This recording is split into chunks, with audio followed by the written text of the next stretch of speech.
The green light. Hey, you ready? Let's do it.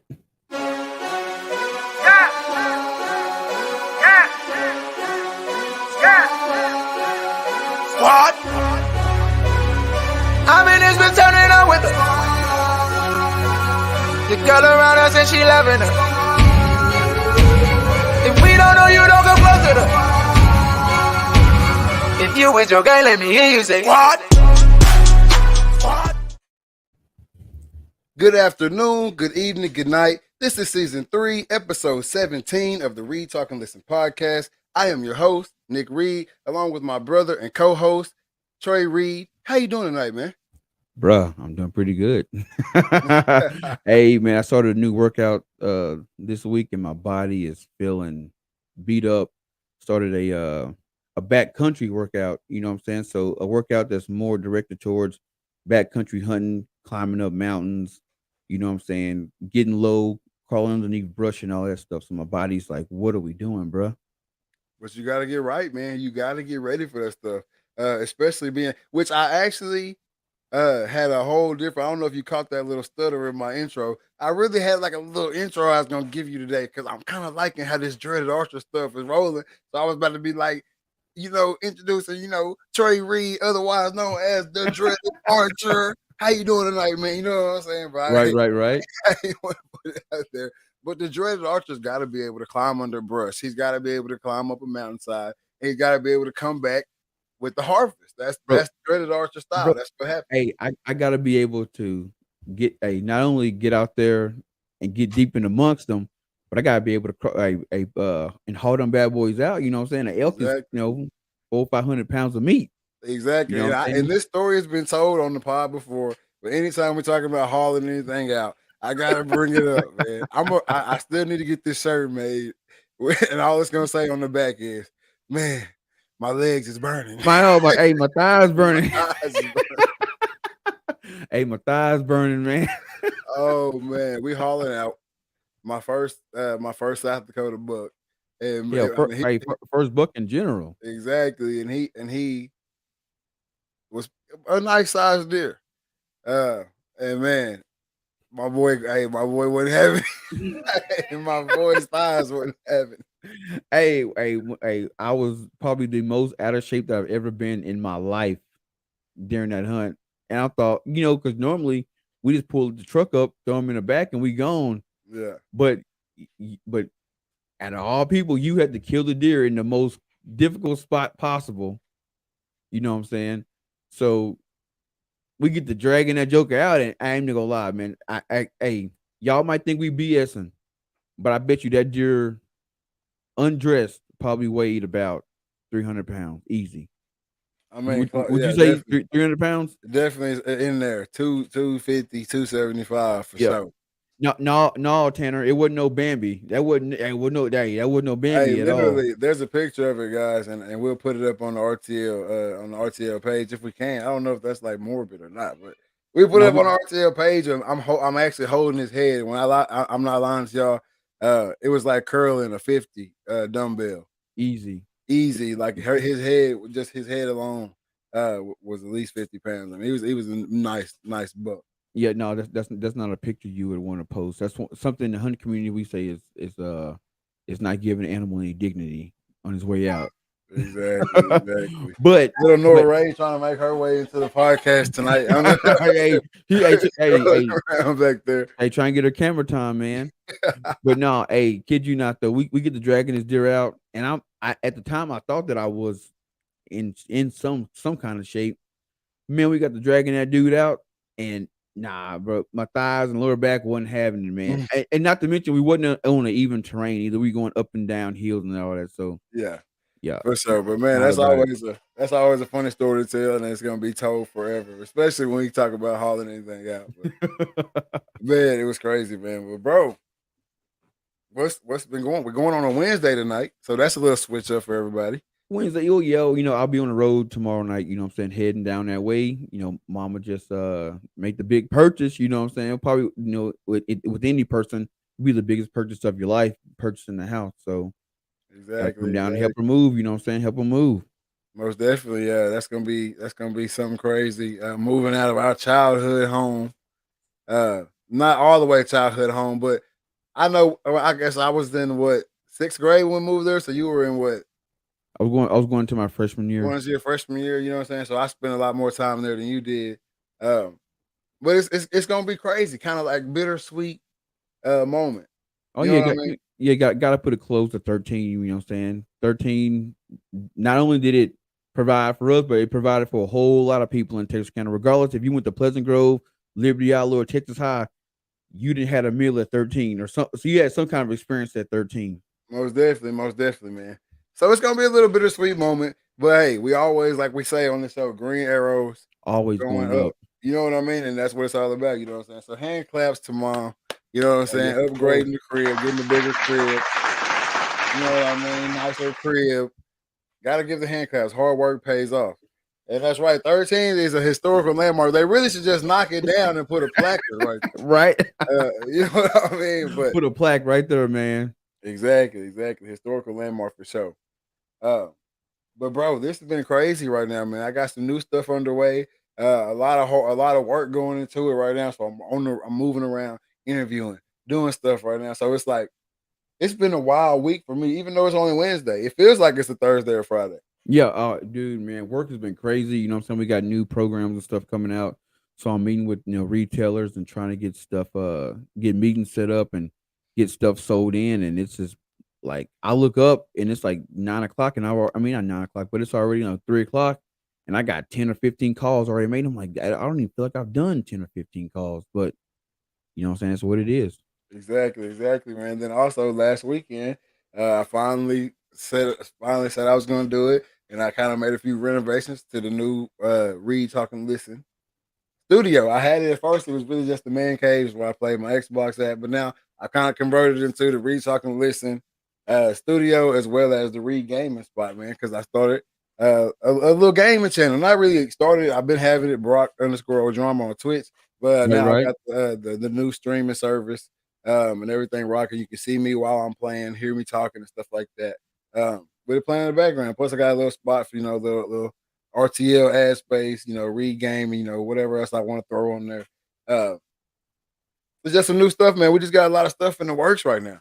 Oh yeah, like even like right now, I'm like live on Facebook with my phone, which is a whole different angle. So you guys are watching on Facebook. If you want to, I'm not this. You will not get the whole show on this stream. So I will be cutting this off. So go over to the RTL podcast Facebook page, hit the link. Saying jump in, join the show, jump in the chat, and and have some fun. You know what I'm saying? Most definitely, man. Got some big news. And speaking of our mom, a lot of people have like a video looker upper or like a source guide or whatever, like somebody who like is always on it and like sending them like stuff like you gotta talk about this, or whatever. Like y'all gotta hit Yeah. on this. Like, have you seen this article? That's our mother. You know Yep. what I mean? So like read talking, listen, read gaming. Like we really keep it in house with this stuff right here. Everything. Keep Yeah, everything in house. most definitely. So she hits up Trey today about this article right here, man. It's Grambling State Volleyball hires a new coach. The Yeah. coach is Hey. actually coming from UAPB. Yep. So she coming from one HBCU to another. You know what I'm saying? Keeping everything. Within the HBCU universe. You know what I'm Exactly. saying? But that's not even the story. That's not the story. That's not even the story. The story is she comes in and she cleans house. She Clean comes house. in and tells the girls, I will not be renewing any scholarships this upcoming season. No, and and that's big because like normally, what I'm saying, when you hear of a new coach coming into a program, the rumors are, oh man, they gonna clean house. Yeah. Now, were you part of a coaching like a change of regime when you was Yep. in school? Yep. All right, so was I. You know what I'm saying? Actually, the regime changed before I even got to Navy, but it was the same thing. Hey man, this new coach gonna come in, clean the house. All these recruits that's coming in. Hey man, y'all might be calling somewhere else because he got his own recruits. You know what I'm saying? Yeah. But nothing. But It doesn't happen like but that. normally it doesn't happen like that. Normally, Yeah. if they've talked to you, then you know what I'm saying, you still got a spot. You know what I'm saying? You in there, you in like Flynn. You know what I'm Yeah. saying? This lady comes in and she like, nah, y'all gone. Y'all Yeah, gone. we hey, you ain't gotta go home, but you ain't got your services are no longer needed at Grambling State. You know what I'm saying? Exactly. And I think, and I'll go ahead and explain the rest, and I guess I'll tell you what I think. She goes and gets. Hey, Oh, go ahead. shout out to my boy Eric over at over on Facebook, man. Appreciate you. Hey, Eric is a pool master, bro. He was over in like Vegas, like snatching folks' money, man, at the pool tournament, man. Eric do his thing, man. Shout out to Eric. But this Grambling State coach, she goes and gets her players. She goes and signs girls strictly out of the portal. I think the article said about 14 or 15. That's what the AD said. She's got about 14 or 15 that's already committed on board. Already committed on board, coming out of the portal. But also in the same regard, and that's what I want to say when I tell you what I think about it. We may start seeing this more often because now it's easier to get them somewhere else. Easy. It's easier to get them somewhere else. You know what I mean? Like you hop in the portal, you can go somewhere.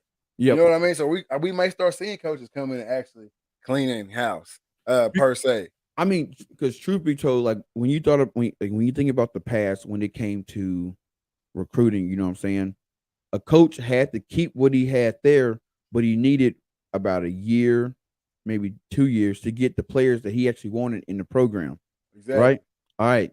Now with the portal, truth be told, you can come in and wipe out your entire program and Exactly. replace For the most part.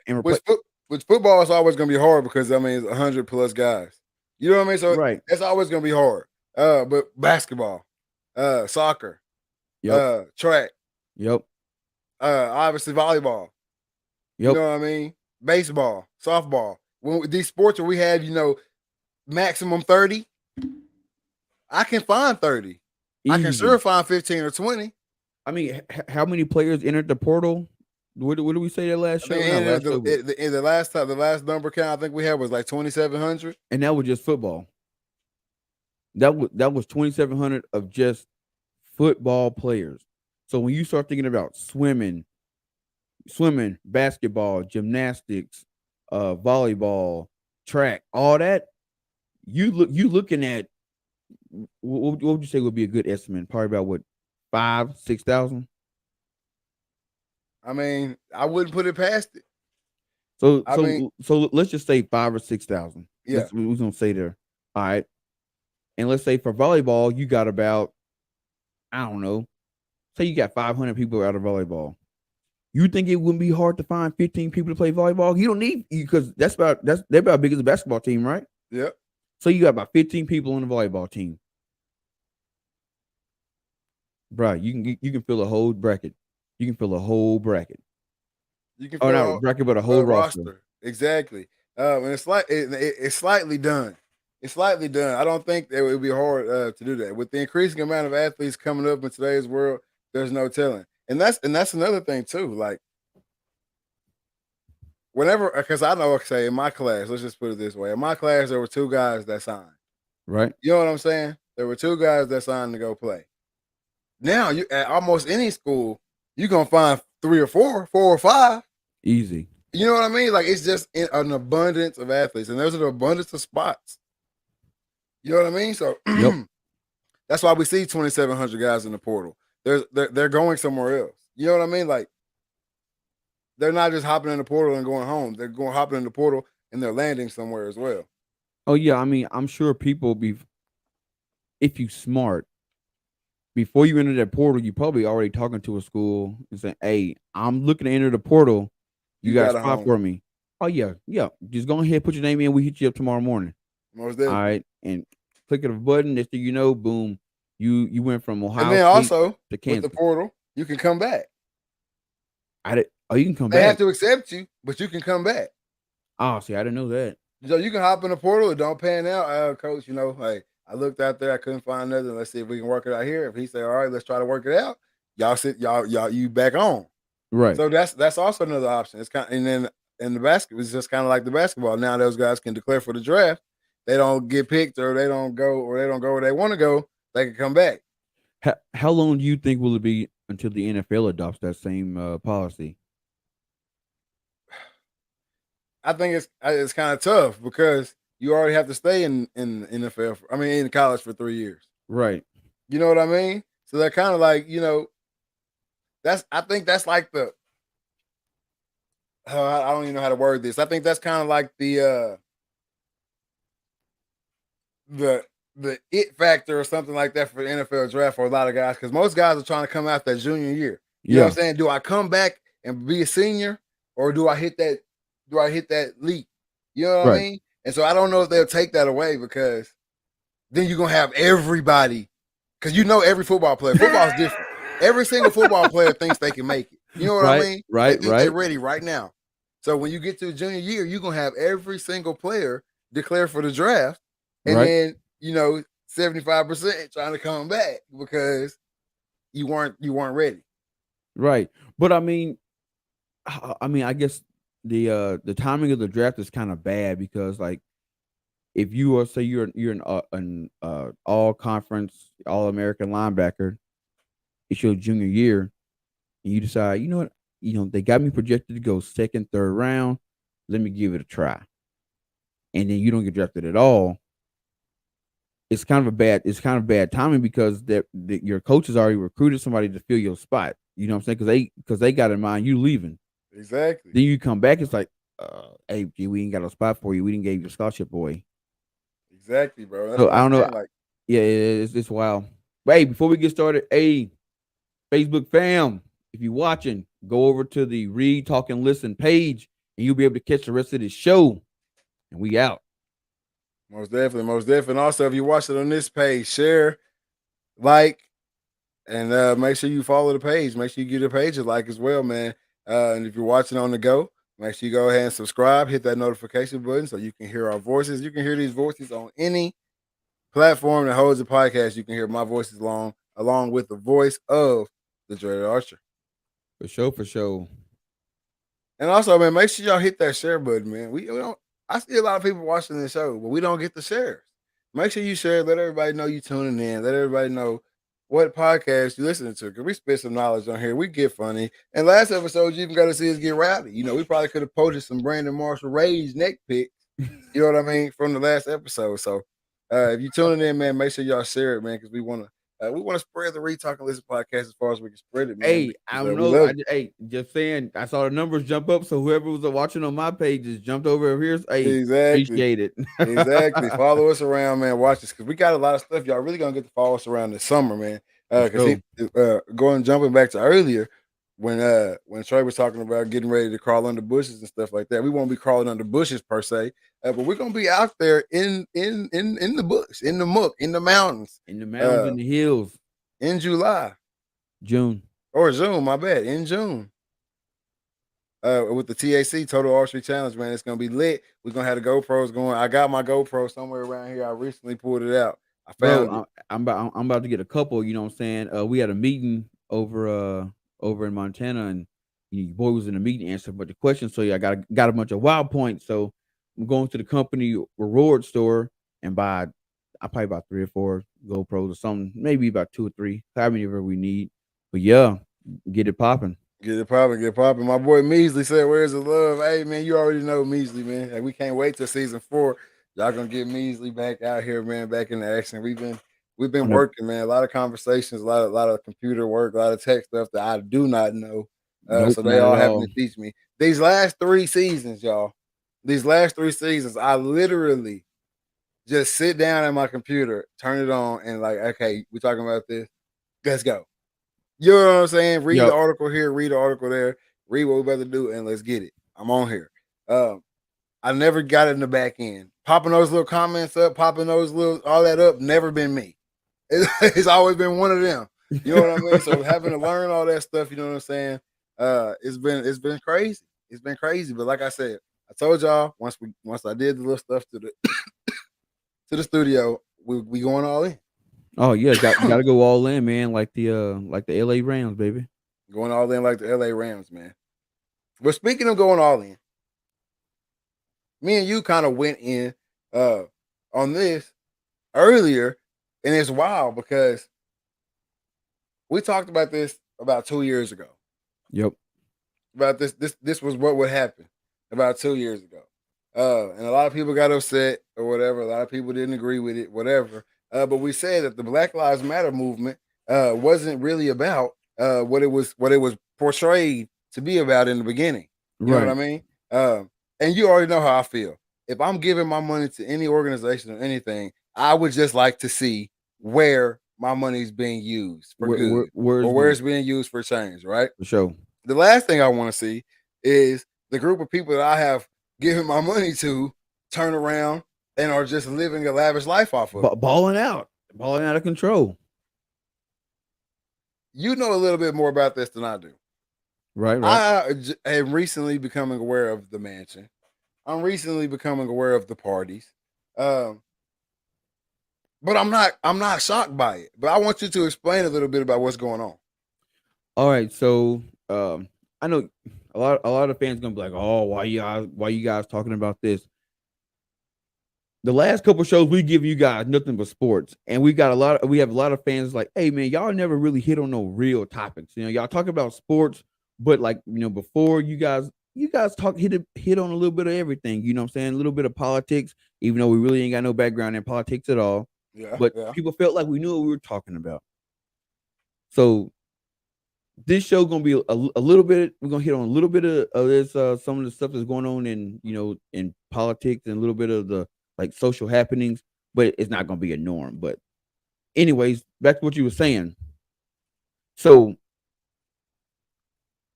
right before the pandemic, we had this whole thing with Black Lives Matter blowing up.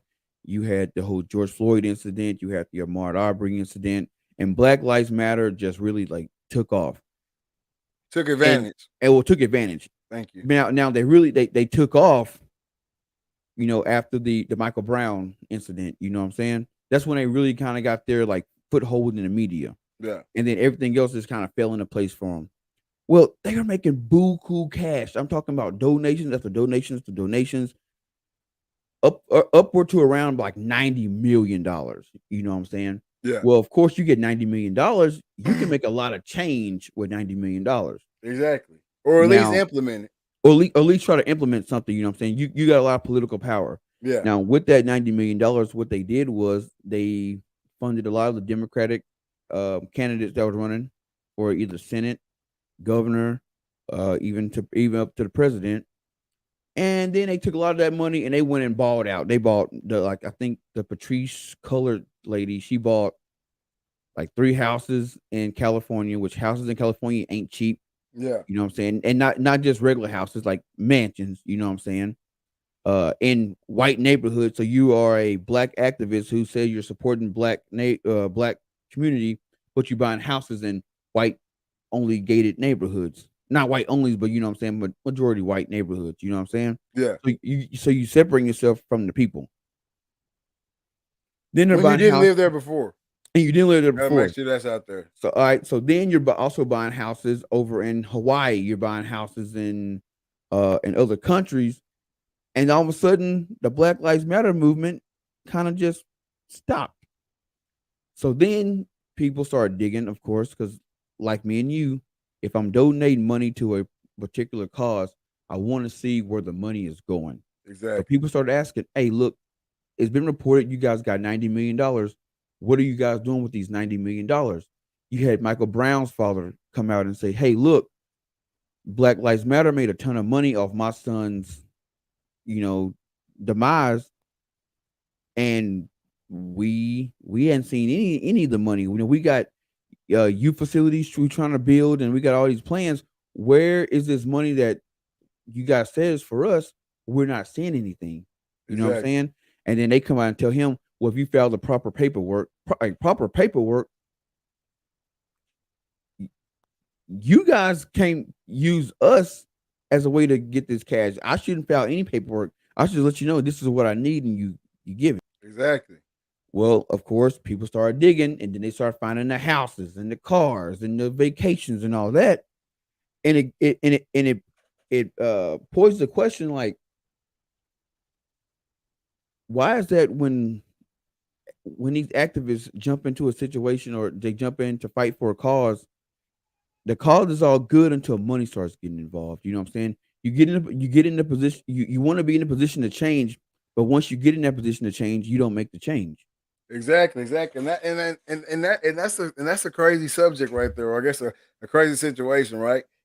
Because like I always say, no matter what system it is, right? No matter what organization it is, someone's gonna take advantage of it, right? Always. Uh, we saw the heat up in the racial tension in the country. You know what I mean? We saw uh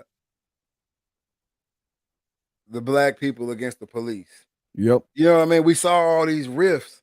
We saw all these rifts forming, right? Right. Somebody's gonna take advantage of that. We didn't know who it would be. Somebody would take advantage of it, but it ended up coming. The name killed it. Like we always talk about this, like what we gonna name this episode, right? Because we want somebody to wonder what we talked about. Because the name got to catch you. Yeah, they ain't gotta catch you. Well, they sitting back like, oh, Black Lives Matter.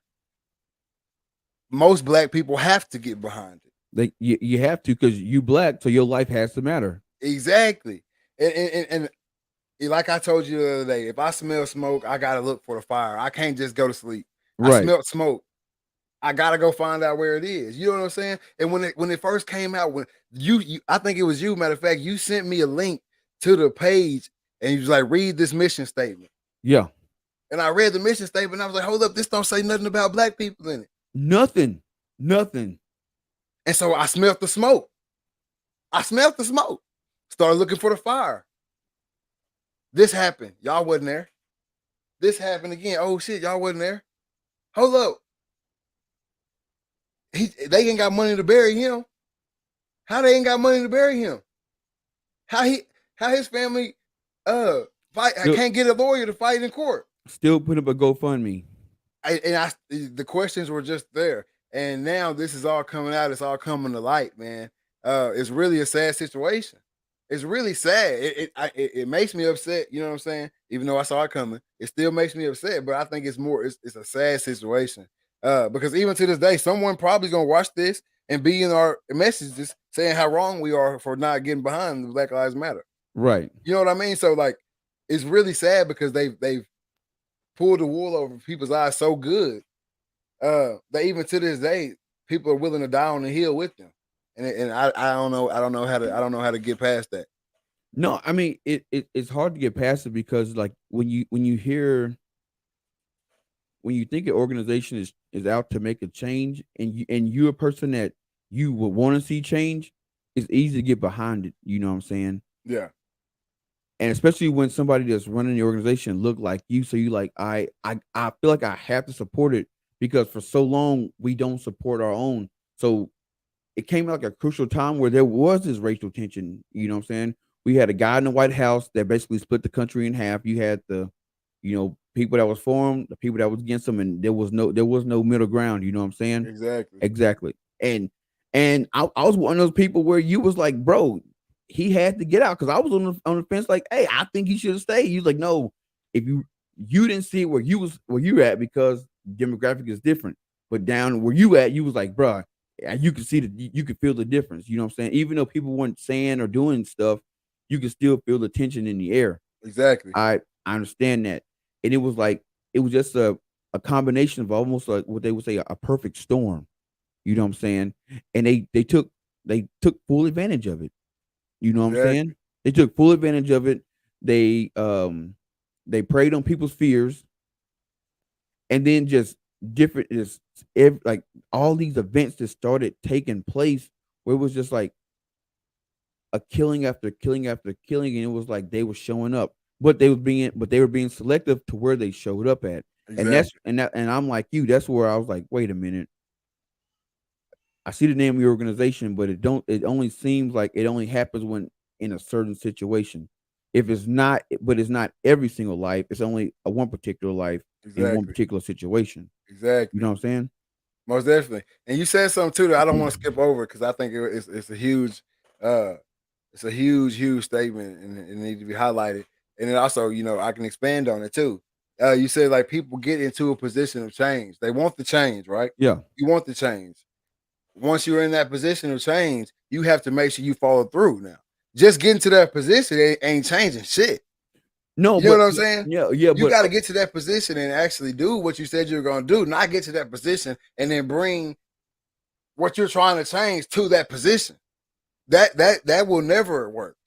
That will never get you there. But a lot of times people start organizations and in their mind they honestly don't believe in their cause. That's what it boils down to. They don't believe in their cause. They so just then believe in what the cause can get yeah. them. So but because they think, it'll get us on TV and we'll get some clout, we'll get people following us on our social media and all blase. Yeah.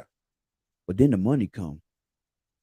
Well, guess what? When the money come and you ain't got no plan on what you're gonna do with the money, that's when all the corruption start to happen. You know what I'm saying? You know what I'm saying? Like you could say you was the organization of, you know what I'm saying? I don't even know. Support podcasts. We want to do a support all podcasts, all sports podcasts, and we don't think sports podcasts get enough love. Yeah. And that's what we started preaching. Sports podcasts matter. Whatever. Well, anybody got a sports podcast gonna be like, well, hell, I got a sports podcast. I like what they talking about. Let me hop on. Just so you know, your group went from 15 to 20, 20 to 50, 50 to 100, 100 to 200, 200 to 500, 500 to 1,000. Next thing you know, you got millions of people behind you. You know what I'm saying? All of a sudden, the money started coming in. Exactly. So then the donations come from, you know what I'm saying, $100 donations, $1,000 donations, $5,000 donations, $10 million donations. Now ain't like, oh, hold on now. Now, do we really need $10 million to take care of everybody? We got 10 million now. Hey, Nick, we got 10 million in the bank. Hey, man, how about we put about 2 million out there and we can support these podcasts with 2. We can support these podcasts with 2. We're going to take this other 8 and we're going to live good, G. Exactly. But that's what happens because money corrupts. Money corrupts. Absolutely. It just does. And then also money also puts you further away from the cause. Exactly. You know what I mean? So like a lot of black activists, when they first start out, their situation is a lot different. You know, they real close to the cause. Their cousin was the one that got shot last week. Yep. You know what I'm saying? It was one of their family members that couldn't get up because of whatever ceiling they may have placed on themselves. You know what I'm saying? That the world is out here doing to them. You know what I'm saying? So they're close to the cause, but then the bags start coming. And then the bags start coming. And then the bags start coming. Well, shit, I'm going home to my, 500,000 square foot mansion. That's a big ass house. Drake got it. You know what I'm saying? So I'm going home to that. It don't really hurt me so much that my family can't get out of their situation no more. Yeah. Because I'm going to pull up to their crib and give them a little something, and I'm going right back to my, you know what I'm saying? Like, I'm going right back to my spot. If I can do a little, I can now, like you just said, I can do a little bit with all this I got. I can do a little bit because before I couldn't do nothing for them. Yeah. So now that I can give them a little piece of it. As long as I'm living good over here, I just got to make it look good. Right, right. You know what I mean? So money just puts you further away from the actual source of what you started doing it for. You know what I'm saying? It's like this right here. Because who's to say this? Because everybody loves to say money would never change me. Because who's to say right now? Let's just say this. We read, talk, and listen podcast right now. Something happens right now. Somebody busts through my window right now, and I blast them off, and we go viral. And we get all this bread. We might make y'all start paying for this shit. We don't know if we don't know. You don't know. You know what I'm saying? Because now it's like they want to watch us. Yep. You know what I mean? Everybody want to watch us. So hey, they ain't tripping off that little $1.99, that little $2.99. No, and that brings up another thing. Like we're seeing that, and we talk about this. You're seeing that come with what's going on right now with like YouTube and Instagram and all that. People's pages are getting flagged down because there are people that are watching them that don't like them. Yeah. Now, if you don't like something, I don't know about you, but I just don't watch it. Right. I'm not gonna go flag that person down. I'm not gonna tell anybody, hey man, you shouldn't watch them because I don't like. No, I just won't watch them. I just won't mention them. You know what I'm saying?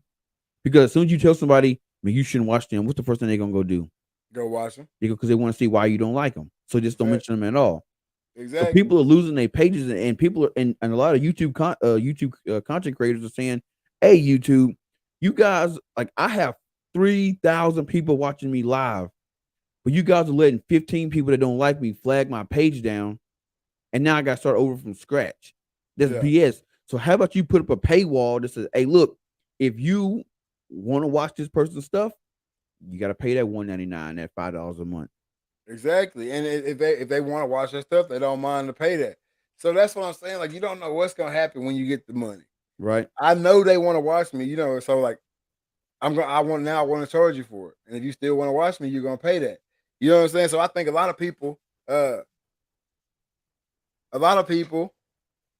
think they know what they would do when they get that money, but you just don't know what you would do. So I don't blame a lot of people for when they get the money, they get away, because I understand it. Do I think it's right? No, but I do understand why it happened. Well, I mean, you got to have a plan, man. And I heard somebody tell me this. They said, if you don't have a plan, you plan to fail. So, like, if you start a cause, you know what I'm saying? Like right now, if I started the Dreaded Archer Foundation, and my whole goal was to get more, you know what I'm saying, people of color in the archery, or just, former athletes in the archery, Yeah. you know what I'm saying? And all of a sudden I started getting backing from all these different hunting brands, and they giving me cash money. I got a plan. I know this is you guys gave me 10, 10 million. I know how that 10 million is gonna be implemented. Because if I had and I might not even plan for 10 million, but say I might plan for 10,000. Yeah. But I happen to get 10 million. All I'm gonna do is, now that just made my plan, and it amplifies it. Because whatever I can do with 10,000, I know for sure I can touch more people with 10 million. I got a plan for it. But a lot of these organizations, they don't have a plan. They don't know what they're going to do with the money. If money is even in their vision. But then once the money come, and if you're a person who ain't never seen 100K, you ain't never seen 500K, you sure ain't never touched $1 million. And now you look at now you look in a bank account and you see all them zeros. You Yo, don't know what you're gonna do with I it. can go do whatever I want to do now, because I already got the money. I already got it. And now if I want to, all I gotta do is throw a couple bones out there, do a couple shoe drives, do a couple food drives, pay for somebody's funeral, pay for a lawyer here and there. People think, oh yeah, they doing good stuff with the money, not knowing that's not even putting a dent in what they got. And I think what screwed BLM was the fact that it was reported how much money was donated to them from a particular party. And I think that's what screwed them, because it's like, wait a minute, y'all didn't got 90 mil. What's up? Like, y'all ain't making no change. And now, man, and people want to see that change, especially when that much money gets involved and it gets reported. Yep. People want to see what's going on with that, man.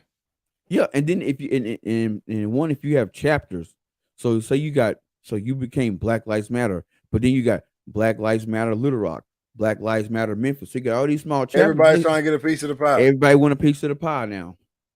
And when they realize, oh, y'all ain't giving it, y'all not passing it out. So what y'all doing with it then? Because we ain't seeing nothing.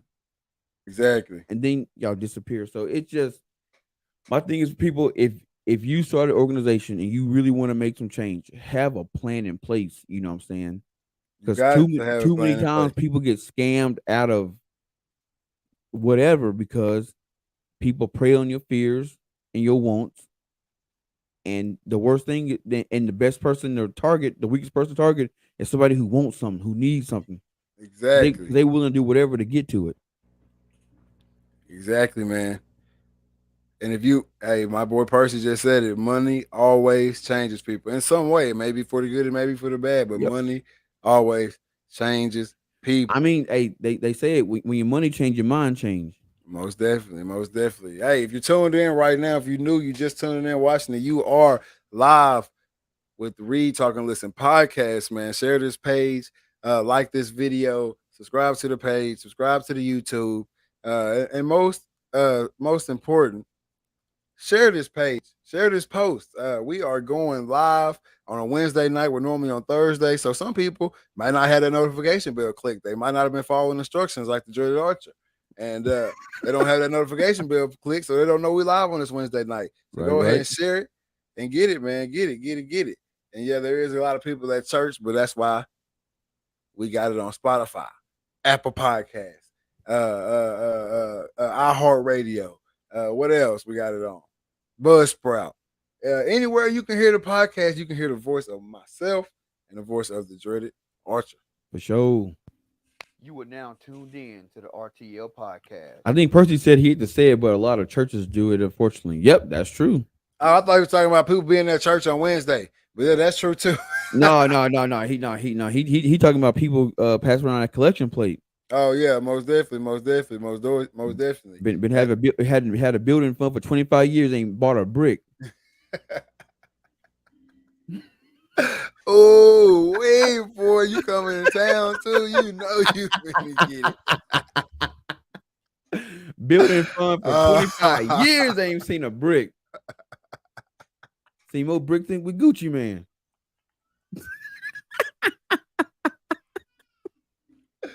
Oh, hey, boy. Hey, I'll tell you where you saw a lot of bricks this year, and I hate to even bring this up, but we have to. I wouldn't be real if I didn't. You saw a lot of bricks with the Lakers, Russell Westbrook, and LeBron James. I'm not saying LeBron wasn't bricking, but they did not make the play-in to even have a chance to get to the playoffs this year, man. And it's sad, but it's rare. It's a rare sight. Let's not forget about that. It's a rare sight. But nonetheless, it happened, man. It happened. LeBron is out of the playoffs. I think this is the third time in his career where he didn't make the playoffs. Is this something we're going to see? If let's just say he comes back 5 more seasons. Do we get playoff Bron again? Will we ever see that? Oh, definitely. Look, Bron is he's sitting back. He's taking inventory of what LA has, and who they need to get rid of, who they need to keep, and then who we need to go out and get. You know what I'm saying? So I think that, like right now, say he's taking inventory. He knows, like him and Jeannie Buss are already talking about, the draft and all that. Who in college that they can bring on. So I think some small changes. You know what I'm saying? The first year they make the playoffs. What happened the next year? They came back and won the whole thing. Yeah. So I mean, I think it's just a minor setback in his career, but I mean, everybody's favorite player when he didn't make the playoffs, they don't talk about that. But you know how that go. You know how that go, yo. Exactly.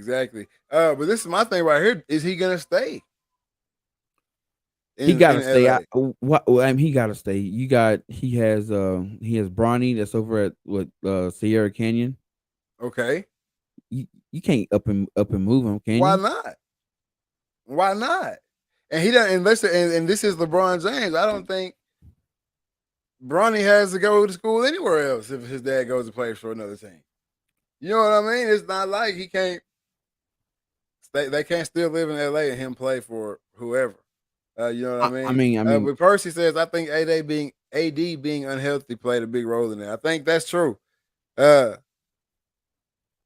obviously a healthy AD is huge, but he couldn't stay healthy. Will he stay healthy next year? And that's the thing too. Will AD still be here next year? And that's another. I think the Lakers are going to look a lot different next year. But I think what's getting overshadowed, which I knew this would happen if they didn't make the playoffs. A lot of people, no one's going to talk about the play of LeBron James this year. Only that he didn't make the playoffs. They see what I'm saying? They never talk about his play. No one's going to talk about the play of LeBron James. They're just going to talk about that the Lakers didn't make the playoffs. People are going to say, y'all get ready to see it. People are going to say that LeBron is washed after this season. It's about to come out. People are going to start saying it. You're going to start seeing it on YouTube or the podcast. People are going to claim the washed up story for LeBron. When he just went 30 points a game. I mean, Kwame Brown has already been on his podcast saying LeBron is washed. And it's like, bruh, you are Kwame Brown. You can't say LeBron's washed. And I think that the people saying LeBron's washed right now really speaks to his greatness, right? When 30 points a game becomes washed for you, that's you know what I mean? That is that's a feat. Yeah. You know what I mean? But we've seen it before. We've seen guys get glorified for their defense with LeBron dropping 30 on their head. We've seen it. You know what I mean? Like he's so good that just being better than everybody else isn't good enough. No, it's not good enough. Not at all. You know what I mean? He's got to be better than a mythical creature to get it, because the creature the what everyone's made MJ to be now. What MJ's better now than he ever was when he played. Right. You know what I'm saying? No, I'm not saying MJ's not great. I'm not saying that at all. But I'm saying that right now, Michael Jordan is better and played against better people than he ever played against when he played, and he's better now than he is when he played. When you hear an old head talk about Michael Jordan, you would have thought he was playing against the Warriors in every single game. Exactly. But he wasn't. I mean, was the talent level good back then? Yeah, but it wasn't what it is now. Like you had a handful of teams that was good back then. Listen, You could almost predict the playoff, like what the playoff picture would look like. Now you can't. Exactly. You don't know who's going to make the playoff who's going to make the playoffs because it's constantly changing every single night based off who wins and who loses. You know what I'm saying? Yeah. And this is what I'm saying right here too, though. Like, I get into it with old heads all the time because I'm sorry, I just don't get down with the old competition. Were these guys that we talk about that are coming out of that era, were they way ahead of their time? Were they great players? Were they good? Yes. But a lot of it came from who they were playing against, man.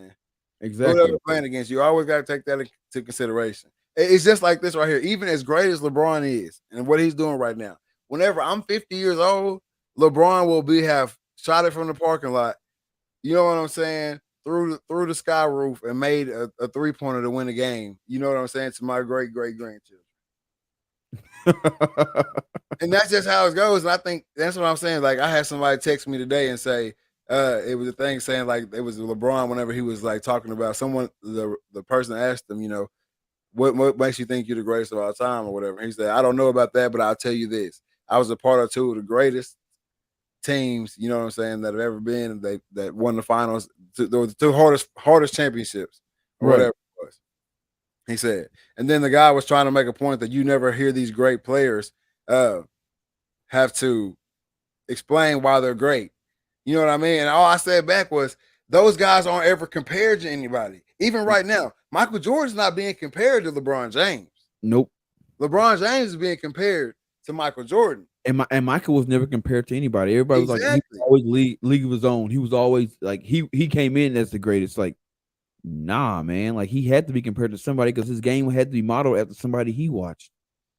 And he was never Like they didn't compare him to anybody. He wasn't even the highly not say highly recruited, but he wasn't even the highly anticipated recruit or draft pick coming out of college that year.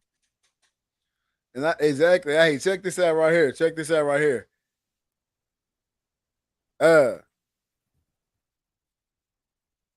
Percy just said something. Percy just said something in the comments that I think is crazy. That I think is funny, and I think it's been talked about before, but I think it needs to be brought up again. Lakers fans are super disrespectful. They do not appreciate LeBron James, and I'm glad that's getting put on wax.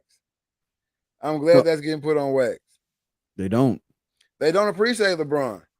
He comes in, y'all was dog, doo-doo, trash. Where Bubba Dub said, y'all trash. He comes in, brings back life to the team. Everybody watching the Lakers. Oh, Showtime Lakers this, Showtime Lakers that. They wasn't saying no Showtime Lakers for a long time. Long time. Before LeBron. I mean, bro, just looking at the draft that Michael Jordan came in. So let's just look at the top 10 picks. So he had Akeem Olajuwon was the number 1 pick. Everybody know Akeem Olajuwon played for the Houston Rockets. Yeah. Then you had Sam Bowie. I don't know who Sam Bowie was. He played for Portland. Came out of Kentucky. Number 3 was Michael Jordan. So yeah, he was high pick at number 3. Then you had Sam Perkins. I don't know who Sam Perkins is. Then you had number 5. You know Sam Perkins? Yeah. All right. I don't know Sam Perkins. So then you have Charles Barkley, which everybody knows Charles Barkley. Then you got Melvin Turpin. Don't know Melvin Turpin. Alvin Robertson. Don't know Allen Robertson, but I know he came out of Arkansas. Lancaster Gordon. Don't know who Lancaster Gordon is. And then you got Otis Thorpe. You know Otis Thorpe? No. Yeah, he played for the Kansas City Kings. I don't even remember Kansas City even having the Kings. And then Leon Brown. Dang, Philadelphia had 2 first-round picks that year. Good gracious. But all that's saying is you don't know these other guys he came out with because they weren't really that good. You know what I mean? Yeah. They just weren't that good. The competition wasn't that good back then. So Michael Jordan and LeBron James conversation, I'm not willing to have it tonight. I don't want to have it really ever again. But just remember, don't miss out on this greatness. I know he didn't make the playoffs this year. I think he's going to return next year and have another extravagant year. He dropped 30 a game this year. We can't forget about that. And he's still GOAT. He's still the GOAT. I mean, I don't think he has to ever touch the finals again to be the GOAT. But I think we'll see LeBron win another ring actually before he gets out of here. Before he gets out, we'll see him win another ring. But speaking of winning championships, and I guess Michael Jordan, North Carolina just played for a title, which they lost in a disgusting way. 15-point lead in the second half, blow it. To lose the game to Kansas. Kansas was a high favorite to win it the entire time. Right. And they just took care of business. I think the Kansas running through the tournament kind of was overshadowed by the Cinderella stories. Because normally there's one Cinderella story, and then the other story is about the team who's dogging the tournament, right? But you had a lot of stories. I don't know if it's Cinderella, but you had a lot of teams upset, and you had a lot of teams go a lot further than expected. Than expected to go. I mean, I'd put, St. Peter's definitely Cinderella story. You did Arkansas. I put them as a Cinderella story. I don't know if Arkansas was a Cinderella. That's why I said because people thought Arkansas would go or they went deeper in the tournament than people thought they would go. But people thought they would go. To the tournament for sure at the beginning of the year and definitely make some noise in the tournament. I mean, I would say they were Cinderella because the people they went up against. I mean, they weren't playing no dogs. I mean, not no dogs, but they weren't playing no slouches. You know what I'm saying? They was playing straight dogs. So they fought their way through the tournament. I mean, people had them dead to rights when they was playing Gonzaga. It was like it's a wrap, and they dogged them out, hulled them out. I agree. They took care of business, but I think people just thought they would be good this season. That's why I'm not really calling them a Cinderella because they weren't really a sleeper. Because people already knew like what they were bringing something to the table at the beginning of the season. But I do want to bring this up because I talked about Brandon with this in the office. He had a conspiracy about the Duke Arkansas game. Run it.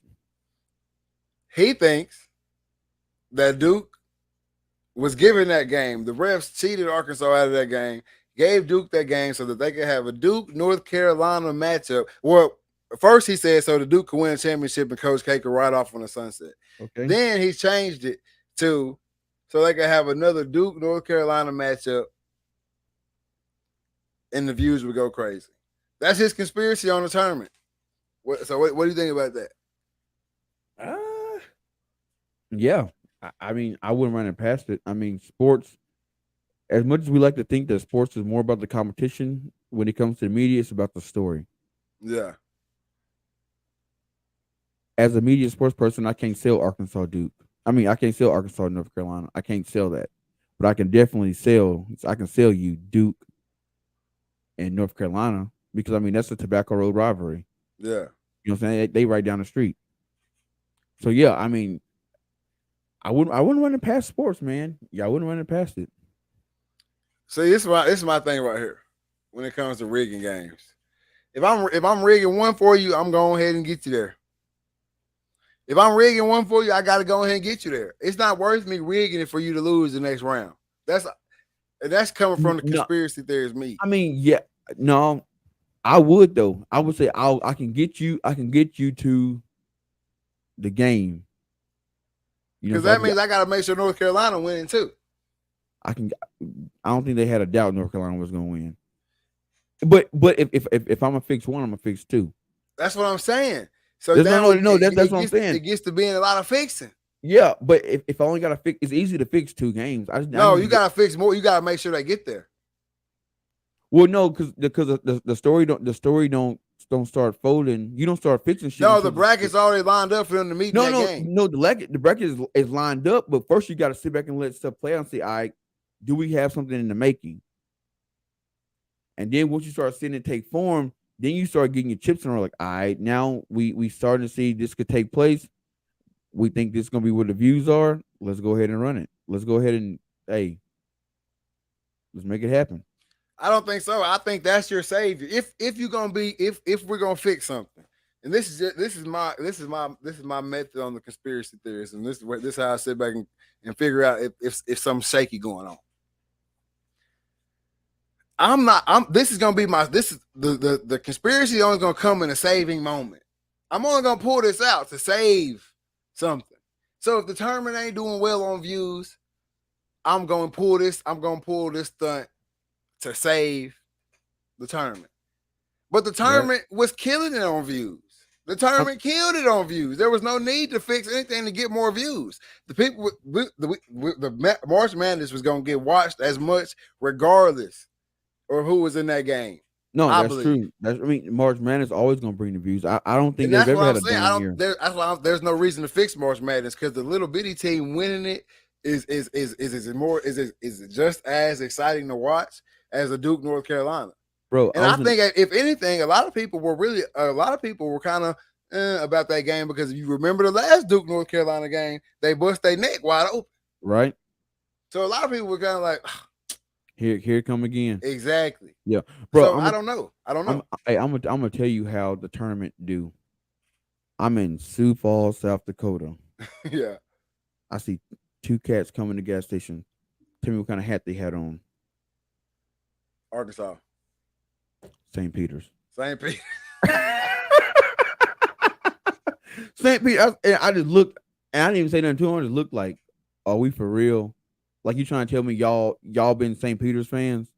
Exactly. Y'all act like y'all just been out here supporting Doug, yeah. right? Had still got the tag on it. Brand new. I mean, they just got the hat off Amazon. Brand new. Hat brand new. But that's what the tournament do. The tournament will get people who are to be fans of programs they ain't never heard of. Exactly.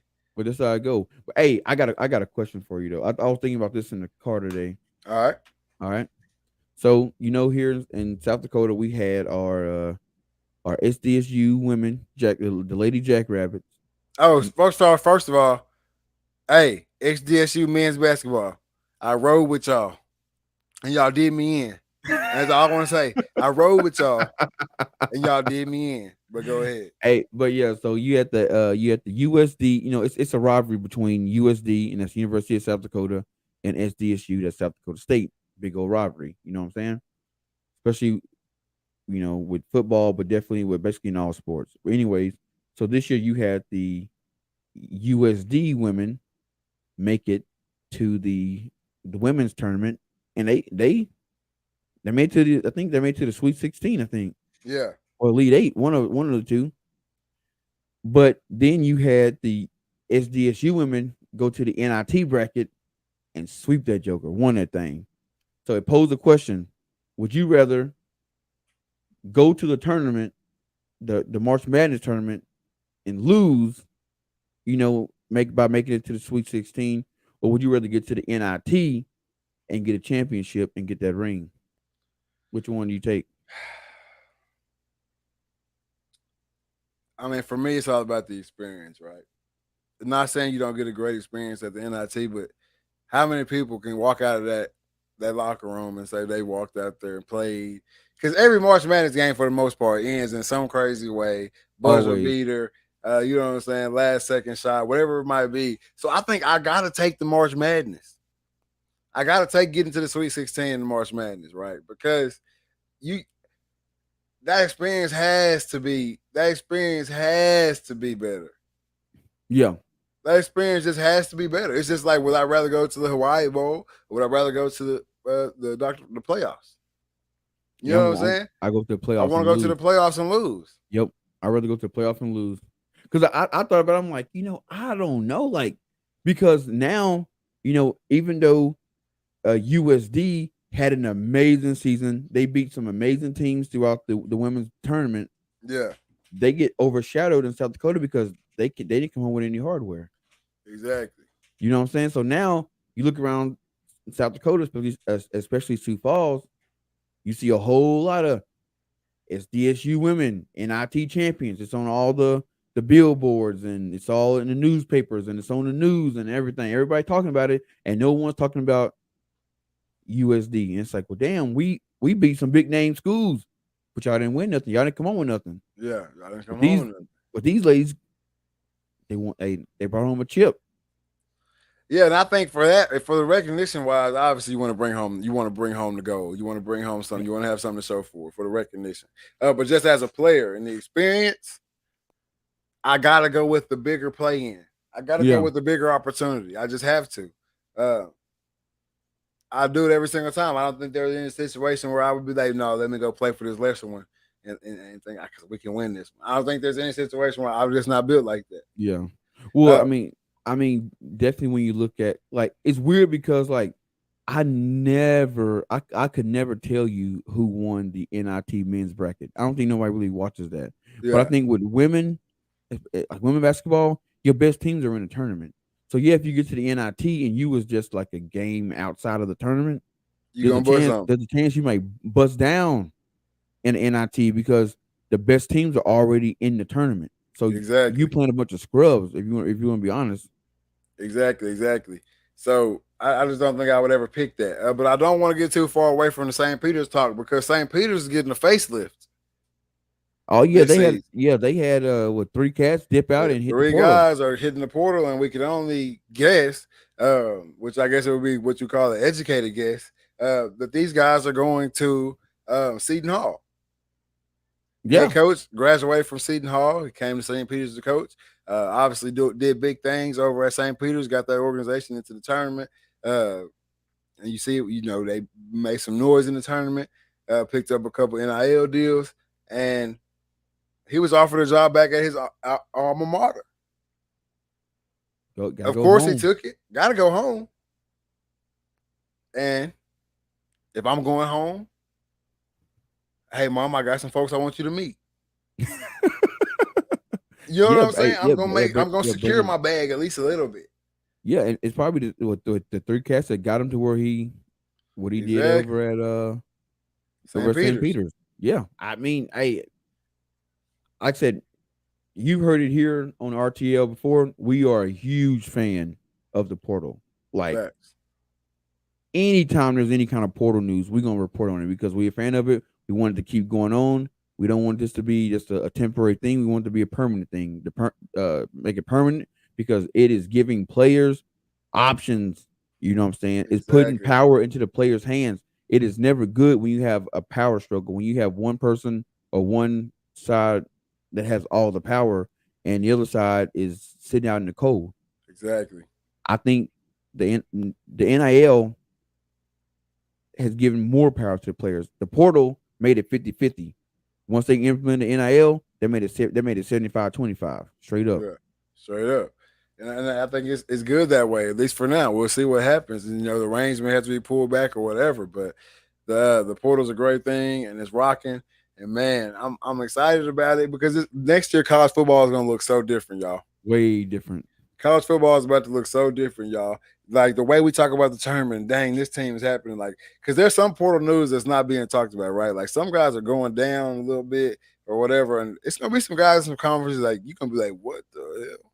Yeah, exactly. You know what I'm saying? Like, college football is going to look a lot different next year thanks to the transfer portal, and I'm here for it. Oh, definitely. Yo, speaking of college football looking different, I don't know if this is true. I should have looked it up before I even said anything about it. But who's leaving the Big 12? I forgot about that. Bro. I know SMU is entering the Big 12. I know SMU is entering, but let me see. I forgot about that. Boy, you popped that up on me. I know. Oh, man. You popped that up on me, man. All right, here we go. New members were added. So the new, what? That's the same people. I can't, bro. I could have swore I saw it was like, I know it was like SMU and somebody else was going to the Big 12. Yeah, and teams were leaving also.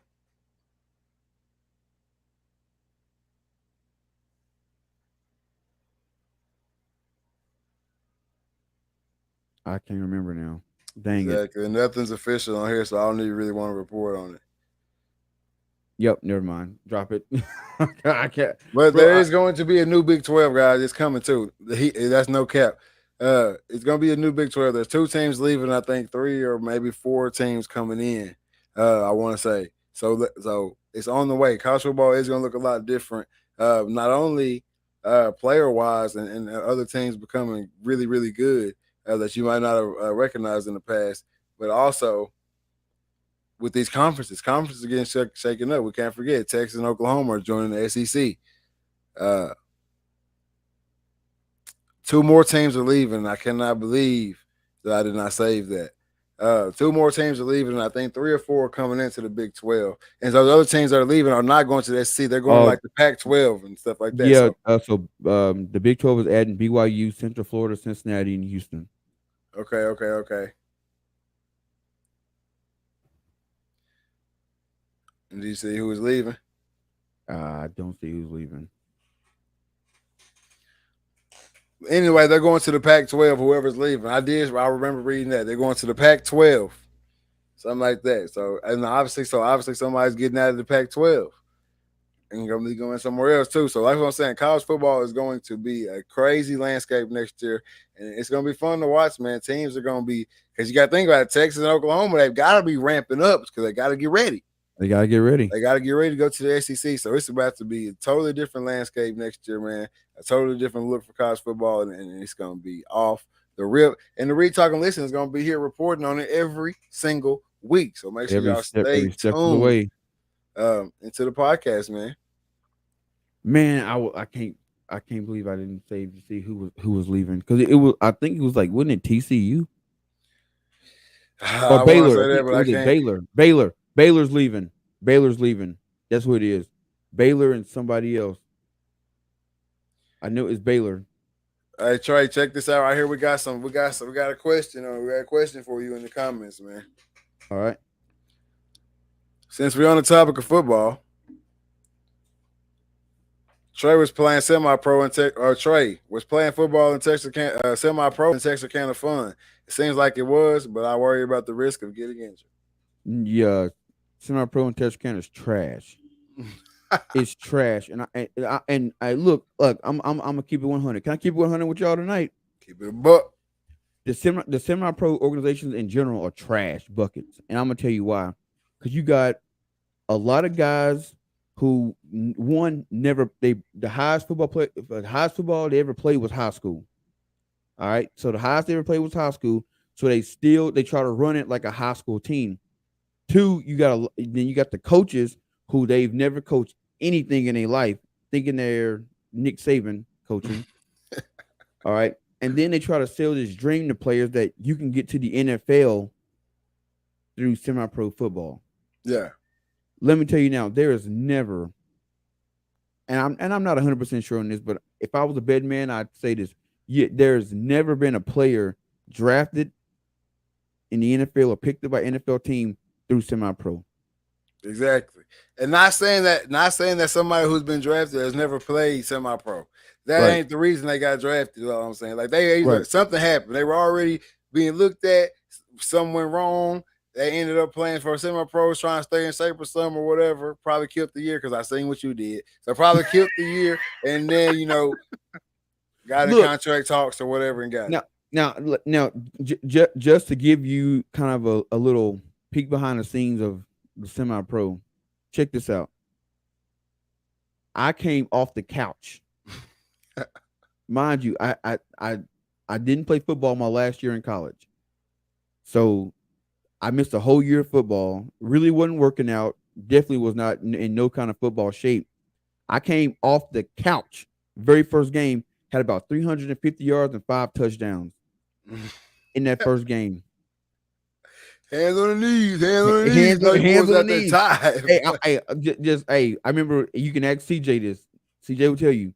It was like our last drive of the game. We already, we beating the team, and it's like third and 6. And I'm huffing, hands on the knees. I'm huffing. I'm tired. And CD goes, T, can you get the first down? I said, hell no.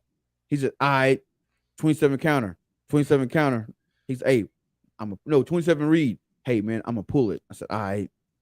So I'm thinking, I'm just going through the motions because my legs is dead. I'm tired. I'm going through the motions, and I open up the bread basket thinking, all right, he's going to just kind of get in motion, and he's going to dip out. He hands me the ball. So, mind you, I'm dead tired, and I take that joker 70 to the hut. Tired, boss. Tired, boss. So, no, semi-pro is a waste of time. I mean, if you want to go out there and have fun and play, don't go out there thinking you're going to the league. Don't go out there thinking you're getting paid. You out there having fun. If you got a family and you got to take care of and you got to work on Monday morning, I advise you not to play. I advise you do not play. And it's a money scam. You know what I'm saying? The team that me and CJ ran, we try to keep it, as cost effective as possible. But you got some teams, they make you pay for the helmet, the shoulder pads, your pants, your socks, your shoes. We going out of town to play. Well, you got to pay to put gas in the coach's gas tank. You got to pay to put gas in the assistant coach's gas tank. Then you got to pitch in money to pay for the stadium. You got to pitch in money to play for the referees. It's BS. Don't get involved in it. Don't get involved in it at all. Don't let all this semi-pro stuff you see online fool you, because it ain't what it all cracked up to be. Hell, I even saw a group that they was doing a national signing day, and they had guys signing a contract in a damn Big Chief notebook. and my thought was, where'd they find a Big Chief notebook at? I ain't seen Big Chief in a minute. My thought was, what are you signing? I'm agreeing you do. I'm gonna show up out here and practice or whatever. Like that's it. You signing that you're gonna show up. You're gonna show up in practice when they have practice on Monday at 2:00 in the afternoon when everybody at work. You know what I'm saying? So you gotta get off. So you gotta get off your job at the paper mill and hope you get to practice in time.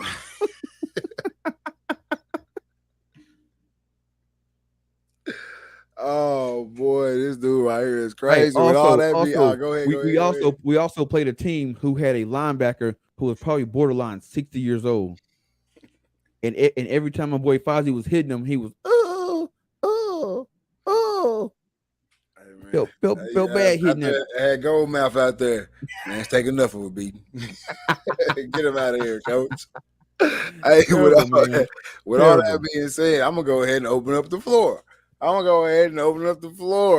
If anybody want to get in, you got any rebuttals, any agreements, any arguments, anything you want to say, or just something to add, or if you want to hop on, shout your business out, or just say hey to your moms, pops, family members out of town, haven't seen you in a while, whatever it may be, hop on right now. Hit the link. It's in the description of the comments. I'm not sure. One of those, but hit that link. It's in the description. Hit that link, hop on. Just say what's up to us. Let us know you watching. Let us know what we can fix. Let us know what we can do.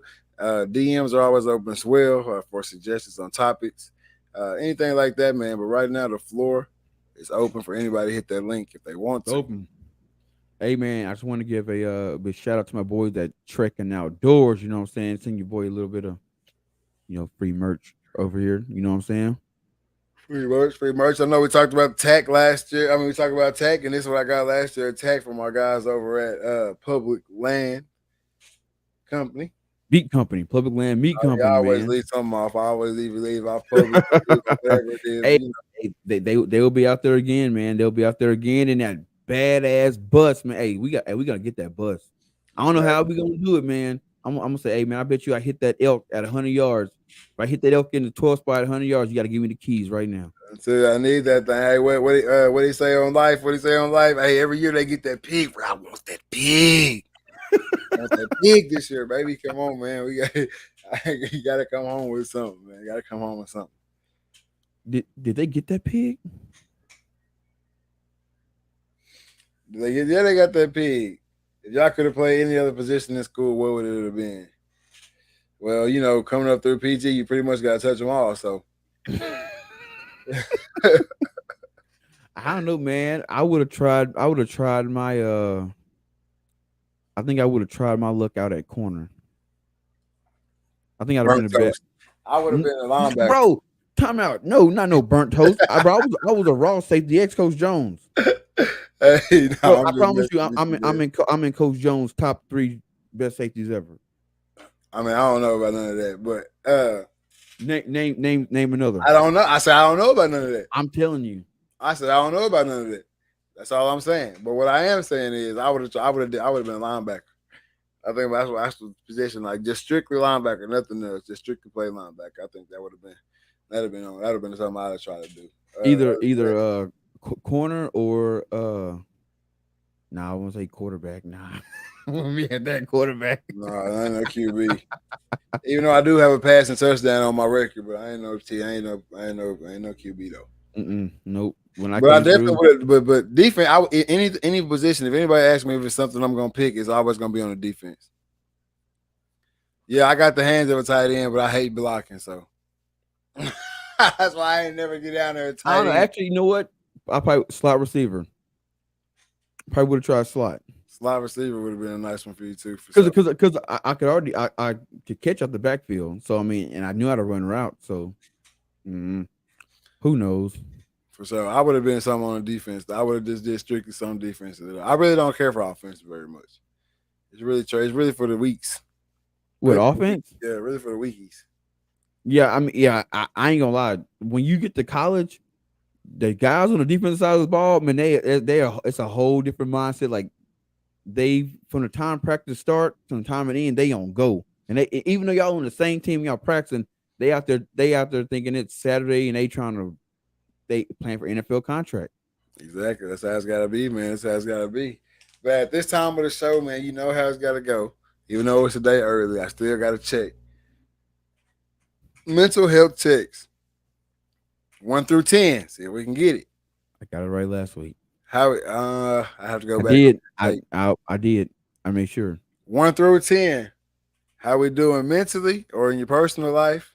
Physically, you keeping your body right, and business wise, man. I need the rundown. All right, personal life. Hey, everything's good, man. Got puppies. Trying to get rid of them bad boys here in a couple weeks. Works good. I mean, I can't complain. Getting ready. Actually, turkey season already started, so be on the lookout for some turkey hunting from the dreaded Archer. So get out there and chase turkeys. Even though I do not like turkey hunting, I do not like it at all. Yeah. But you know, what I'm saying if I'm gonna be full blown hunter, I gotta get out there and chase them thunder chickens. You know what I'm saying? Yeah. You know what I'm saying? So it's just another trophy. Try to get another trophy on the wall and some more meat in the freezer. So personal wise, I'm sitting about an 8 right now. You know what I'm saying? Physically wise, I'm hurting. Like I said, beginning of the podcast, started a new workout, new cardio plan, all that, new weight program, and it sucks. Body's hurting, legs hurting, back hurting, arms hurting, but it's all good. So I'm sitting at about a 5 right now. Physically, my body's hurting, and business wise, man, hey, like I said, Dreaded Archer is doing his thing. Got some merch coming out. Season 2 is about to get ready to unfold, and it's gonna be a pretty thing. You know what I'm saying? I got a ton of people hitting me up, want to get on the show, you know, spit their knowledge on the hunting industry and just, you know, get in front of my my audience. So, you know what I'm saying? I'm looking forward to it. That's what I'm talking about, man. So I'm sitting about a 9 on business. All right, there we go. He almost messed it up. Yeah, he's sitting about a 9 on the business, but where am I at, man? Let's see, personal. Out here, last question for the Dreaded Archer. Do you prefer to hunt with a bow or hunt with a rifle, and why? That's a good one. All right, well, you hit it's in the name, Dreaded Archer. So I definitely prefer a bow over rifle, and the reason why is when it comes to rifle hunting, there's no intimacy in it. You know what I'm saying? I can grab my rifle, I can walk out, you know what I'm saying, to my blind or whatever. And even on the way to the blind, if I see something that's in my path, I can drop to one knee, pull that shooting stick out, bam, deed's been done, cake's been baked. But when it comes to archery, there's a lot of strategy that goes into it. So you might be walking out and you see a deer at, you know what I'm saying, 80 yards. You got to figure out, you know, am I downwind? or am I downwind of the deer? You know what I'm saying? Is he gonna can he smell me? All right, he don't smell me. Now I gotta find some kind of, follow the geography of the land, get behind hills and trees, get down in, gullies and stuff, and work my way up to him and get close. And I think that's the best part about archery is you get close to the deer in their natural environment to the point where I've had deer within 20 yards of me, and you can hear them eating. You can hear their footsteps on the ground. You can hear them communicating with each other. The bucks are grunting, and does are bleeping and all that. You hear that. You don't get that with rifle because they're so far away. I mean, you can if they're close, but if you got a Yeah. rifle, you don't even let them get that close to you. You trying to get the job done. Unless You it's know, dark or whatever. It yeah, might you know what I'm be. saying? You're trying to get the job done ASAP. But with archery, it's just right there. And you when you let that you go back to full draw and you let the arrow go, you hear that thump. You hear the ribs break when that broadhead hit them. You know what I'm saying? And it's weird. It's just something, like I said, intimate about it. You know what I'm saying? It's just you're up close and personal, with the animal. So in their natural environment. So that's why I prefer archery over it. It's super challenging, and it brings that that I don't know, that will to compete, not to compete, but you know what I'm saying. I don't what would be the word It sounds like that primal yeah, instinct. it bring that primal instinct back. Like I gotta get up and close and personal with this animal to get it done. Exactly. Like my boy Dave Chappelle said, man, anybody can shoot. They take a man to come across that room and stab. You know what I mean? Yeah. Yeah, anybody can shoot a bullet from 300-400 yards away, but when you got a big, 12-point buck that's 20 yards in front of you, everything you do, what I'm saying, is crucial. From the time you see the deer to grabbing your bow, knocking, knocking your arrow. We should have arrow already knocked, but if you don't, knocking an arrow, getting it on your release, going to full draw, and then waiting for that perfect shot. Because sometimes you might get ready and go to full draw, and that deer might turn right towards you. He's facing you.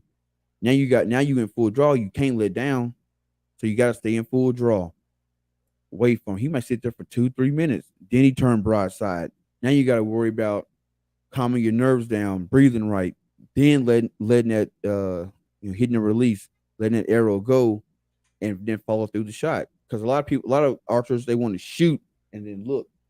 You can't do that. You gotta shoot and follow through. Just boom, and then once you see the arrow hit the deer, then you let the emotions come, and the emotions do come. I killed 2 doe last year with my bow, and I'm telling you, they were just doe, and my emotions like just took over.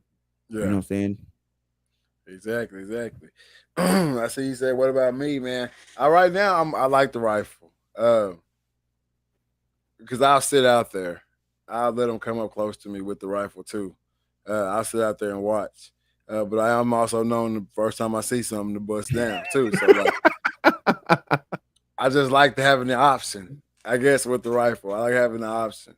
Uh, I don't really like to come home empty-handed very much. You know what I mean? I Man, like to hey, make sure for sure at the end of the day that I'm gonna have some deer meat for a while. So I think going out there with a rifle just lengthens my chance because I get to decide whether I'm gonna work this deer and try to get him closer, or whether I'm gonna go ahead and take the shot, or I'm gonna yeah, work him up, work him up. While well, he ain't coming up closer. Let me go ahead and do what I gotta do, or whatever it might be. I'm just prepared for any situation with the rifle. yeah, I feel like so. I'm for right now with rifle, but I'm still working with the bow, and I'm still trying to get it. Because right now, you know me, like honestly, going out with my bow, like I'm 20 yards is what I really want with my bow right now. That's where yeah, I'm super comfortable. Like I know it's gonna be ethical. You know what I mean? I'm not gonna be tracking for 2 hours, and then you know what I'm saying. It's gonna be a good clean kill right there. Anything beyond that right now is shaky. So once I get more comfortable with it, I might switch over to being bow favoritism or bow heavy. But right now I'm sticking with the rifle. yeah. And you know what I'm saying? For you don't have a long time to come up and hunt. You got a small window. So you want to come up here and get the deed done and be Exactly. and be and be done. So we can go out to El Tapatio, have a couple drinks, chill out over at the Warrior Inn, baby. Said my boy come over there. You know, Hey, sangria, hold the garbage. hold the garbage, please. Hold the garbage, please. But mental health for myself, man. What my boy Percy say? I would think when using the bow, it would be hard to protect yourself. Something just runs up on you. Well, hey, that's why you go by Nick Reed rule number 2 of the wilderness. Always carry your sidearm. Always got the side piece. Always carry your sidearm. Whether I'm hunting with a bow or a rifle, I got my little buddy with me every single time. Yeah, especially if you out like we don't hunt an area that's like full of like predators. You don't have a lot of mountains. There's not a lot of mountain lions. You might have one once every couple years pop up, but it's always on somebody else's property. And there's no bears, nothing like that. But if you're hunting in an area that's known to have like mountain lions or bears, especially grizzly bears, you better have some kind of bear mace or some kind of sidearm that if something do pop out on you, you drop the bow, pull the sidearm, and you know what I'm saying, get in your shooting stance. Exactly. You always hear a lot of people say, "Oh, what's that? What's your sidearm going to do versus a bear? What's your sidearm going to do versus such and such?" It's not really about killing the animal, right? It's about making sure you get to the house. Yep, that's it. You know what I mean? So if all you got on you is a little 22, bust that 22 so you can't bust no more and get home. Because I can tell you now, if it's a bear. Now I've never been in this position, but if bear mace will scare a bear off, you hit the joker with a 9, he gonna dip because he want to get home too. Exactly, he want to get home too. And whether it's gonna kill him or not, it's gonna sting. You know what I'm saying? Whether it kill him or not, it's gonna sting, or whether the banging gonna make him run off, or whatever it might be. But just it's gonna get you home, and that's what it's all about. Whether that's waking up and going to work that day, or waking up and going fishing, whatever. Get home. No, do not play dead. I'm sorry, guys. I know a lot of you can watch videos for hours and hours and hours on YouTube about playing dead when you're attacked by a predator or whatever it might be, man. But listen, I don't know where y'all from, but where I'm from, that is not the way to go. If you don't have something to protect yourself, hey, I know what you do have. 2 friends that ain't never left you, and that's Pat and Ben. You better take off. Do what you got to do. But I mean, you're not gonna run from no bear at all. You're not gonna outrun a bear. No, you're not gonna outrun a bear. You can run from a bear. You're not going to outrun a bear. Now, if you out there in the middle of an open field and there is nothing. I mean, I would say 20 yards. That's probably about as far as you're gonna get in a straight line. Yeah. If there's nothing within 20 yards, do what you gotta do. Play dead. Do the little fetal position. You're gonna get whacked. Just know that. You're gonna get hit. Yeah, it's gonna be vicious. It's gonna hurt. You're gonna get messed up, but you may survive. They don't like dead stuff. They want you to run. But I'm telling you right now, if a bear was to watch the RTL and he could hear me talking right now, and you tell all your homies, you catch me out there, you're gonna have it on your hands, my boy. Because I can't go like that. I remember one time I almost choked on a cookie, right? Like I tell this story all the time. I almost choked on a cookie, bro. There was nobody in sight. It was lodged. I was done. I couldn't breathe. Oxygen airway was cut off.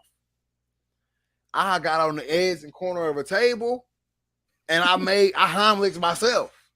And the entire time, all I was thinking was like, bro, you cannot go out like this. With no cookie. This cannot be the story.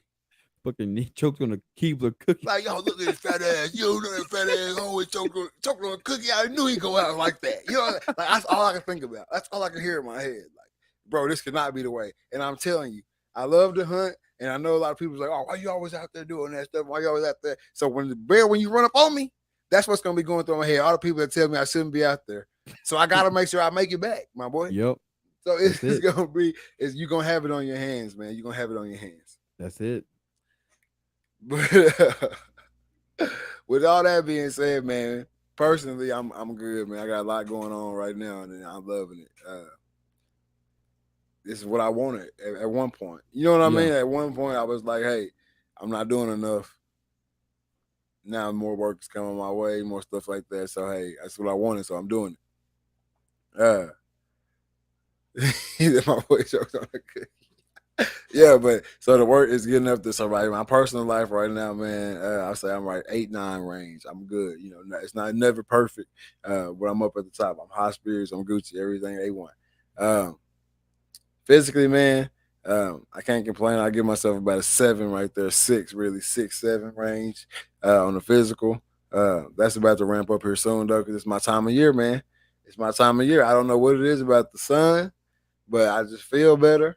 Uh, and everything just I love this time of year. I love when it gets hot. I love the summertime. I love being out there and sweating and all that stuff, bro.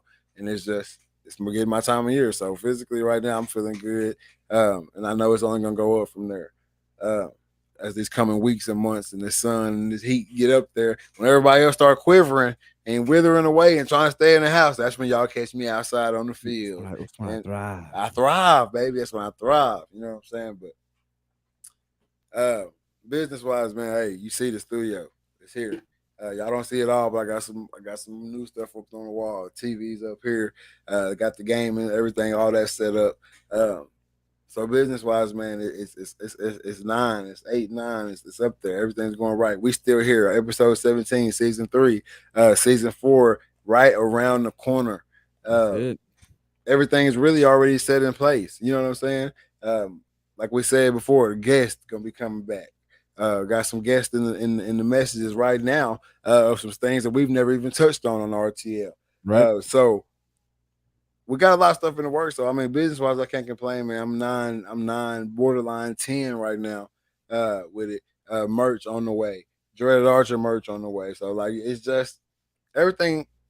We having our way over here at the RTL. I don't want to, you know what I mean? I ain't trying to toot no horn or do nothing Right, like that right. right now, whatever. But we having our way right now at the RTL, and it didn't come overnight. Put it that way. No, You know not what I'm at saying? all. A lot of hours put in. We just put in another hour and a half right there, and y'all didn't even see it. You see what I'm saying? So like, y'all didn't even see it. We just put in an hour and a half, and you don't even know. Like this is what it is. This is the work. Or this is the business, I guess it is, or whatever. Right. And it's so more hour and a halfs coming to y'all, going live off outside the studios. We are actually going to be together this upcoming weekend, something y'all haven't seen in a long time. Yeah. So we're actually going to be together this weekend. So we're on the lookout for some new content banging on the RTL page this weekend, man. For sure, for sure. Percival, you might have to swing through, man. Hop on the show. Cause what is it? What's gonna be this weekend? Hey, you can't say it, but yeah, hey, Percy, hey, food coming this weekend, my boy. Food is coming this weekend. I think that's this weekend, or is it next weekend? That's next weekend. Oh, it's next weekend. Next No, weekend. no. I'm talking. I don't know It's what you're talking about. April 10th. It's 1 year anniversary. G. It's 1 year of the You talking about podcast. 1 year for the podcast? We're 1 4 year for the days away. podcast. 4 Yeah. days away. You might have to pop live again. What day is the 10th? That's gonna be a Sunday, ain't it? It's Sunday. gonna be Sunday. Sunday. We may have to pop live Sunday. We'll be together too. So Oh, Sunday I'll be on the road. well, we got to get you on the remote. We gotta get you on a remote. We gotta get you out. We gotta do something. I don't know what we're gonna do. We're gonna have something for y'all for the 1 year anniversary, man. So It's crazy that it's here. I know it. That shit wild, man. It's crazy that it's here, man. The thing about it is wild. We went from the audio, then switch over to the video and audio. Facts. And I mean, now we got people popping up, coming and talking stuff. So hey, it's perfect. Exactly, man. It's the grind, man. I really think next season, I think we're gonna start off instead of saying like episode 1, I think we're gonna put it up. It's gonna be season 4, and it's gonna be episode. I don't even know what it is, but we're just gonna start the real count so y'all can see it because we've been at it for a while. Yeah, I mean it's only been a year, but we've been at it for a while. For a minute. You know We still got some. We need to do like a RTL, like archives or RTL retro or something like go back to the old stuff, like the very old stuff when we was on. Was it Zencaster? Zencaster. Shout out Zencaster, man. Right. Shout out Zencaster, bro. That's crazy. Three streaming platforms ago. Or two. Two streaming platforms ago. This is our third one. So 3. Because we gone. Yep. We good. Yeah, this was it. So So this is number 3. It's our 3rd streaming service right here, man. It's been fun, man. I appreciate each and every one of y'all who've been tuning in since day one, and I also appreciate if you just tuned in for the first time tonight, man. It's been fun, man. It's been a long ride, but like I said, a fun ride, and we ain't nowhere near. We ain't nowhere near done, man. We just getting better and better each week, better and better each time we press that red button, man. And we're just gonna keep bringing y'all this content. Y'all just keep liking the page. Y'all keep sharing the page. Keep telling your friends and family about us. And dang, I gotta figure out my new setup. I done banged that mic like 8 times tonight. I know, I'm like, what are you doing, man? I'm usually not as close to it. And then I moved it a little bit closer, and it's killing me on I'm an expressive talker. When I talk, I see Chip. I see Chip back there. Oh yeah, you know Chip. Me and Chip be kicking it. Me and Chip be kicking it. And, every now and then, I let him get a little shine on the pod. We just be kicking it. He gonna his final resting place is right there above my head. I just hadn't got him up there yet. Yeah. But man, you got any last words for the people? Shit, man. Hey, just going back to what we talked about earlier, man. If you out there trying to make a change, once you get in position to make a change, actually change something. You know what I'm saying? Don't you change, but change what you was trying to change. Don't you have your personality change and let the money change. You know what I'm saying? But it is what it is. Exactly. And realize that you cannot bring what you're trying to change to your new platform and think you're going to actually implement that change, right? You can't bring that with you, right? You got to, once you get in, you got in for a reason, and make sure you follow through on that reason. Well, that's why the Israelites, who was it that traveled, was stuck in the woods for 40 years? Oh boy, don't get me lying. I can't. They were stuck in the woods. They can't get to the promised land because too many of y'all stuck in the old ways. We gotta have a lot of y'all die out, and then the new group get to make it. But the old heads, y'all don't make it. Y'all don't make it. You gonna change. You can't bring the old habits to the new ways. You can't. You gotta cut it off, kill it dead, nip it in the bud. You got to, baby. You gotta get that bud nipper. You gotta get that bud nipper out. Boy, I'm old. I pulled my stuff straight off old stuff, boy. Get that. But if y'all know what that bud nipper is, go find out, man. This is season 3, episode 17 of the Reed Talking Listen podcast. I am your host, Nick Reed, along with my brother and co-host, Trey Reed, and we are out. Peace.